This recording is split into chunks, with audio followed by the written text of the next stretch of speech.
So it's an extremely toxic, dangerous material that needs to be eradicated, and it needs to be taken out of the stream.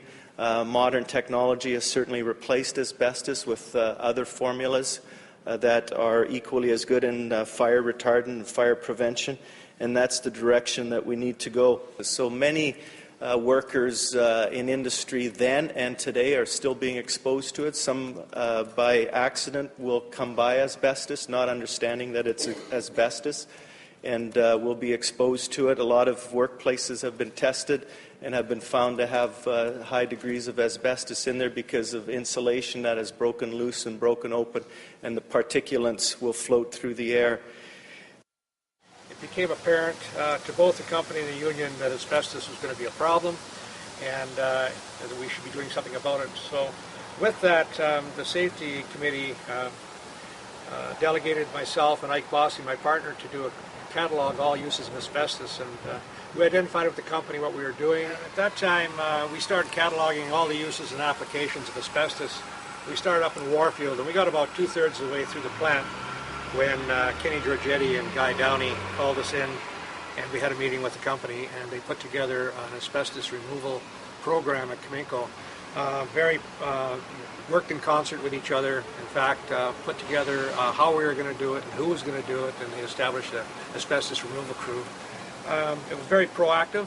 We should say that at that point in time, I took an industrial hygiene course through the WCB, and asbestos was high on their agenda of removal. So that's one of the issues that got us to identify the uses at Cominco, and ultimately the removal of it all. My name is Gordon Manalaws. I'm the Health and Safety Chair for Local 480 of the United Steelworkers based here in Trail.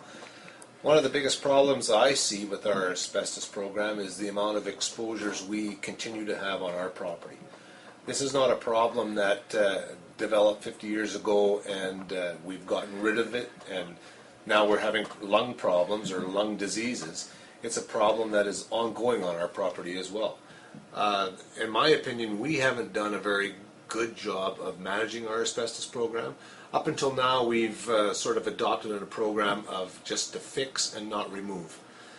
And in my opinion, we need to donate more personnel to our asbestos program. We need to donate more money to our asbestos program. We need to take on a program that removes all the asbestos and gets rid of it off our property. I think that's the only way that we'll be able to stop our exposures. We've had upwards of 50 exposures so far this year due to asbestos. It is not a problem that's going to go away. So I hope that this company will realize that it's a serious problem, not only with pensioners of the past, but for current employees. And our current employees with these asbestos exposures are going to have significant problems somewhere down the line. And now to see, a man in his 50s with a young family and grandchildren, and to see what he has to go through just to walk somewhere, just to get by, and the pain that he suffers, it's a terrible exposure. It's one that doesn't need to happen. It's one that needs to be addressed by governments. It's one that needs to be addressed by underwriters, including workers' compensation and WorkSafe, and it's one that can be eradicated.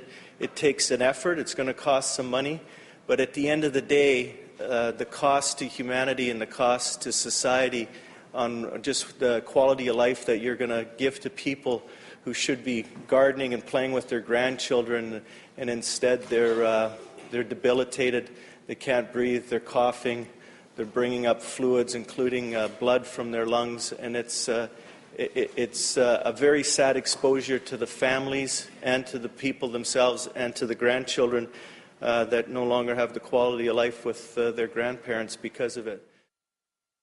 And Linda, you were married to Buddy, obviously. Yes. Who at what point did Buddy did you find out that he had an asbestos-related disease? It was June of '97. Okay. And how long were you together before that? We were married in '81. In '81. Okay. And how did that affect things? I mean, obviously, once once you found out? I think the most difficult part was telling the kids. That was the hardest. Yeah. Because how do you tell your kids their dad's going to die? You know, and we had to tell them. You can't not, tell them the truth. He was how old again when he was diagnosed? 50. 50 years old.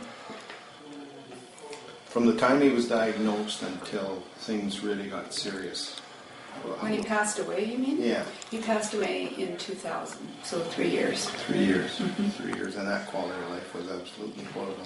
Actually, the once he had his surgery done, he was good for maybe a year and a half, and he was really good. But then the shortness of breath started and everything else. So he had good quality once he had the surgery, but I mean, it wasn't a guarantee. You're just getting extra time. That was it. We were sent over to Kelowna. They did a biopsy, and that was the result of the biopsy.